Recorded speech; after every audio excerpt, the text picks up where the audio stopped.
বর্তমানে সোশ্যাল মিডিয়ার কারণে কোন জিনিস কখন কিভাবে ভাইরাল হয়ে যায় বোঝা যায় না। গতকালকে থেকে এই ভিডিওটা ভাইরাল, মানে একদম নাম লিখলে চলে আসে পপুলার নাম। পাবলিকে কী পরিমাণে এই ভিডিওটাকে সার্চ করতেছে, এই ভিডিওটাকে দেখার জন্য আগ্রহ প্রকাশ করতেছে, যার কারণে এই ভিডিওটা এখন মানে এই নামটা এখন পপুলার নামও আছে।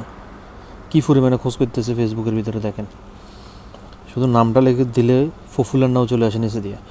তো যাই হোক, অপরাধ যেই করে শাস্তি তার পাওয়া উচিত।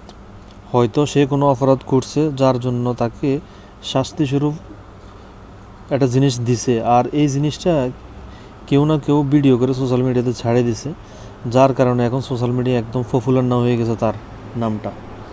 সে তো এমনি ফর ইউ কাফানোর লোক, বিভিন্ন সময় বিভিন্ন কথা বলে ভাইরাল থাকার লোক।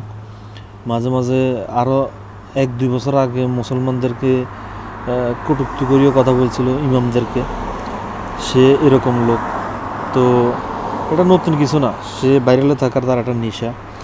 তো পাবলিকে তাকে এরকম ভাইরালে রাখি তাকে কিন্তু সেলিব্রিটি বানিয়ে দিছে, এবং সে কিন্তু এখন প্রচুর টাকা পয়সার মালিক হয়ে গেছে, ব্যবসা বাণিজ্যও দিছে। দোয়া করি ব্যবসা বাণিজ্য সফলতা অর্জন করুক। আবার দেখলাম বিদেশেও ট্যুর দিয়ে দিছে। তো যাই হোক, আপনারা পাবলিকরা পারেনও ভাই একটা জিনিসকে এইভাবে ভাইরাল করে দিতে। তার মতো ছেলেকে প্রতিনিয়ত আপনারা ভাইরাল করতেছেন, কি দরকার আপনাদের? আপনারা ভালো জিনিস ভাইরাল করেন, মানে আপনাদের আর কোনো কাজ নাই, একটা জিনিস পাইছেন তাকে ভাইরাল করতে হবে সবসময়। সে একটা জামা পরলে সেটা ভাইরাল করে দেন আপনারা, সে একটা কথা বললে সেটা ভাইরাল করে দেন, তাকে একটা শাস্তি দিছে সেটাও আপনারা ভাইরাল করে দিয়েছেন। তো এখানে কি লাভ কি তার হয়েছে, লস কি তার হয়েছে?